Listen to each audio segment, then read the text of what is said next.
Now, for our next speaker, Alexa is a fifth-year Communication Studies and Design major with a minor in Environmental Studies, who's been involved in the AAC for the past few years, most recently serving as Asia co-chair. She's stoked to be talking to you all about her experience with her #community. Please welcome to the stage, Alexa.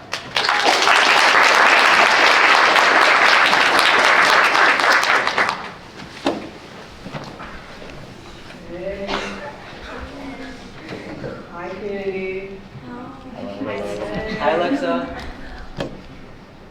Thanks to Kimberly and Corey, to the AAC staff, all the PAACx reps, and all of you for being here on Friday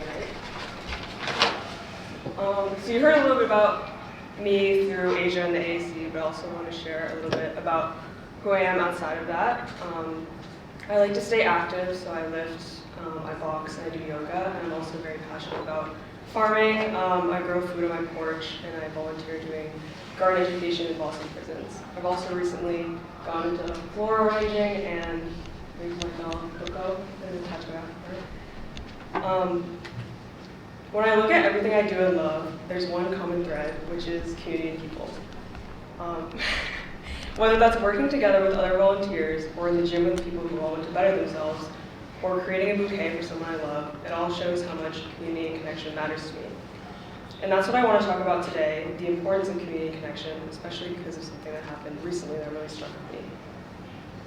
This semester, I'm taking an introduction to photography class, which is really fun and interesting, especially because it's a solid mix of different majors and years. There's this girl I sit next to, and we've gotten to know each other a little bit as the semester's gone on. And a few weeks ago, we were kind of just having small talk, and she's a second year, and I'm a fifth year. She kind of asked me how I've liked Northeastern since I've been here for a while. And when I asked her the same question, the first thing that she mentioned to me was how she found it hard to find community at Northeastern. And that made me kind of take a pause because it made me reflect on the gratitude I have for the community I have now. And I also remember being in her position and feeling very much like that, exactly, as an underclassman. So let me tell you a little bit how I got here in my fifth year, because my journey definitely wasn't straightforward. So there's baby me. My freshman year, I was in NU in Boston, which isn't even a thing anymore because it was a COVID thing. But basically, I was living in the West End apart from everyone else, which was already tough, kind of being separated from people on the main campus. I had a group of friends that I thought I liked, but I knew something was kind of off, like we didn't have much in common, and I'd be hanging out with them and feel like lonely, which sounds weird, but it's true. You definitely can be surrounded by people and still feel alone. I was also attending a bunch of clubs as a general member, but didn't feel super connected with any of them. It was kind of this weird limbo where I was busy and social, but I didn't feel like I belonged anywhere, and nothing really clicked or felt supernatural. So towards the end of my freshman year, I realized that I wanted to make a change. I reached out to a friend who I went to high school with, who also went to Northeastern, someone I knew was very well connected, Talbi, and I admitted to her that I was struggling to find my place in people, and that I wanted to change that going into my second year. So she recommended that I apply to Asia as a mentor, and I'm so grateful to her for that because it absolutely changed the trajectory of my college experience. More funny pictures, but for those who don't know what Asia is, it stands for Asian American Students in Action, and it's one of the AAC's programs, just like PAACx, for first-year international students to be paired with upperclassmen mentors to kind of navigate college life and talk about activism and identity. So here's me and my mentee Angela and our fam. And joining Asia as a mentor allowed me to meet people who had similar identities, interests, and values as me. I found a lot of community in meeting and being a part of Asia.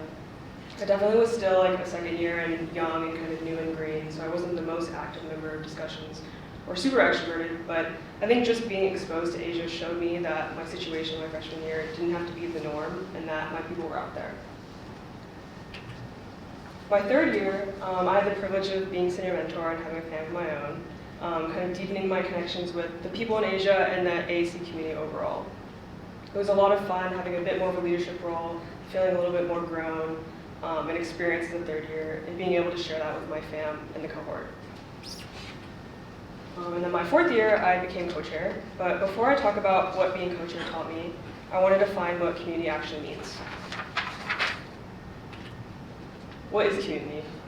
I think the word community is thrown around a lot, and I'm very guilty of it as well. It's easy to say, build community, but what does that actually mean? So at the beginning of the semester, an honor society I'm a part of sent out this Google form asking what kinds of events we wanted to see for the semester. And one of the options was social events with food, in parentheses, build community. Obviously, I'm not trying to hate on them for trying to build community, but this really struck me because I think it encompasses what a lot of people think building community consists of, which is food. And I don't blame them or anyone else. Having food at an event will absolutely make people come. But what I find is that if you don't have that community foundation of feeling wanted, having purpose or belonging, it becomes like transactional on both sides. So people kind of don't feel the obligation to stay and be social. They kind of just want to take their food and leave. And on the flip side, the people leading the event kind of feel like they have to like almost guard the food and only like give it out after you like engage with their event. And I've been on both sides of this, and I'm sure a bunch of you have also. It's kind of just like super awkward and it sucks. But I think it's a really good learning to show that community isn't transactional and it doesn't like appear out of nowhere when you order food. There's this phrase, I'm not totally sure where it comes from, but it's to have a village, you need to be a villager. And what does that mean? It means you can't just live in the village, you have to build it. You have to show up when it's hard, you have to invite people repeatedly, and you have to make others feel like they belong. You don't just wait for community to find you, you create it. And that's what it means to me, kind of being there when it's inconvenient, being persistent in inviting people, and making people feel wanted and like they belong in a space. And when you do show up, actually be there, not just kind of half present, scrolling on your phone, but fully engage with the people around you. And I think that's what builds real connection. So let me show you what I think this looks like in action, what it actually means to be a villager and to show up for your community. So my good friend Carmen is a boxing coach, and I go boxing like once a week, and I met a lot of great people through that. And her birthday was last month, and she told me she had no plans because she had to teach 2 back-to-back classes. So I gathered a bunch of her friends and other people I've met through boxing and kind of told them to come to class on her birthday, even though some of them had never boxed before. And all these people came and showed up for her on her birthday, even though she did not go easy on us. And when I asked my other friend, who it was maybe her first or second time boxing, I was like, how was it? And she said she was like so sore and didn't necessarily enjoy the boxing itself, but obviously was so happy to be there for Carmen. So this to me is what community looks like. This is what it means to show up for each other, even if your friend makes you hold a plank for 2 minutes at the end. We all made the effort, even though it may have been inconvenient for people because of their schedules, or they just didn't feel like working out that day. We also came to support Carmen on her birthday and make her feel appreciated. And seeing how happy and surprised she was made it all worth it, and I know 1000% that Carmen would have done the same for any of us. And I think showing up is honestly one of the simplest but most fundamental parts about community. Like, you're all here right now, showing up for PAACx and the speakers, when you could easily be spending your night doing something else. It could be a function, and that means so much.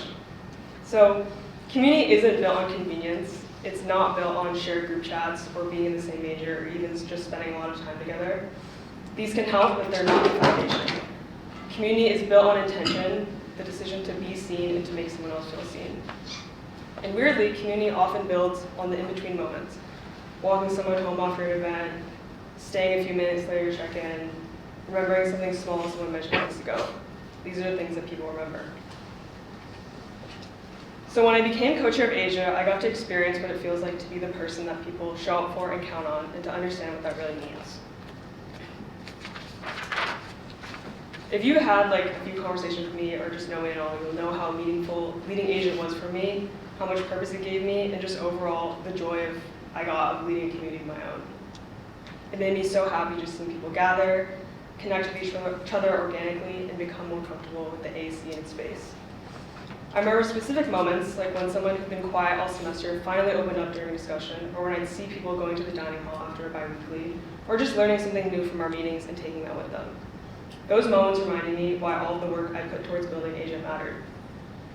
There were definitely days as co-chair where I felt completely overwhelmed. I'd be planning meetings, coordinating with staff, answering messages, balancing work and classes.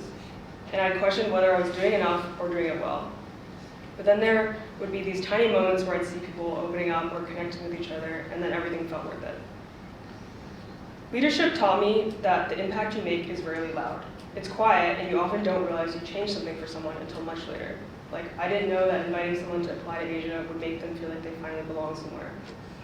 It's like planting seeds. You keep showing up, watering them, trusting something's growing even when you can't see it yet.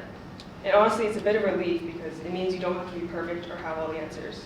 You just have to show up consistently and care genuinely. And these small things add up, you just might not be there to see it.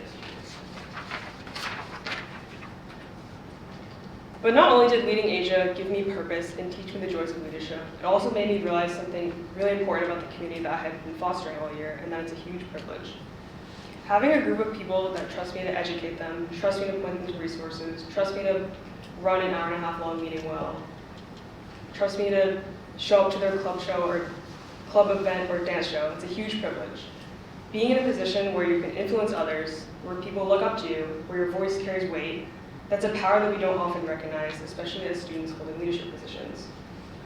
It's a privilege, but also a responsibility. Like, if I'm planning an Asia meeting or event, am I just repeating last year's event, or am I actually thinking about who might feel left out, what topics are most relevant, and who needs to be invited 3 times before they actually come? That's what I think it means to use this position intentionally. People are more likely to show up, learn, or care about something when it comes from someone they trust. Like everyone coming through for Carmen, even though they knew she was going to kick our ass. Or my friends finally coming to yoga after I've invited them 5 times. I'm sure some of them thought it was annoying, like Alexa's asking about yoga again, but it worked eventually because people are more likely to try something new when someone they trust invites them, even if you have to ask multiple times. And again, these things might seem small, but these small acts create real change. People trust their friends more than they trust things online or just random people. So the conversations we have, the invitations that we extend, and the spaces that we create matter much more than we think. This ability to influence others through trust, that's the privilege that we need to recognize and use intentionally. Think about how you learned about most things you actually care about. Probably not online or from some random person on the street. It was probably a friend who kept bringing it up, who invited you to something, and who shared why they cared and why it should matter to you too. Like, Harmon's the whole reason I actually boxed. She invited me, made me feel welcome in the space, kept encouraging me to come back, even if I was nervous or shy. And now it's something that I love and something I brought other people into as well. And that's how community works. You show up for someone, they show up for you, and the circle keeps growing. So as I look forward to graduating, I've been thinking a lot about what it means to leave a place where community is so accessible. In college, community is all around you. People are in the same buildings, going to different events, living near each other. But after graduation, you have to work for it. You have to reach out first, you have to schedule time, you have to choose to stay connected when life gets busy. And it's scary, but it also makes me grateful because it means the connections I keep will be the ones I actually actively choose. I'm incredibly grateful for the community that I found here. It took me a few years, but I found it. And being surrounded by people who get it, who will show up for you, is something that I hope you all take the time to be grateful for as well. Because when we're no longer all in the same city or in the same spaces, connecting with people takes much more effort. And that makes this time right now much more special. I think often about the girl in my photo class who said she couldn't find community. And I know there are people here tonight who might feel the same way. And that's exactly why showing up, inviting people, and making them feel wanted, it matters so much. So here's what I'm asking. This week, talk to someone new, not this semester, not next semester, this week. It could be someone in the annex, the dining hall, the gym, wherever you spend your time. Invite someone who's been saying no. Text your friend you haven't seen in a while. Take a few hours off of studying or work to hang out with them, even when it's inconvenient. And if you're here tonight, hopefully you feel like you're already in the village. Now I'm asking you to be a villager. You have people who trust you and will show up for you if you ask. So use that to make others feel wanted, to lift people up, and to create spaces that you wish you had when you were searching. And if you're in a leadership position, whatever reason you pursued it, you have something really powerful, people's trust and the ability to influence. That's a gift and a privilege, and I hope you will use that to create spaces where people feel like they belong. And I know it can sometimes feel like a burden, like one more thing on your plate when you're already drowning in school or co-op or whatever, but the influence that we have is not a burden, it's a gift. Use it even when you're tired. Because the village needs you to be a villager, not someday, not when it's convenient, but starting this week, starting tonight. Thank you.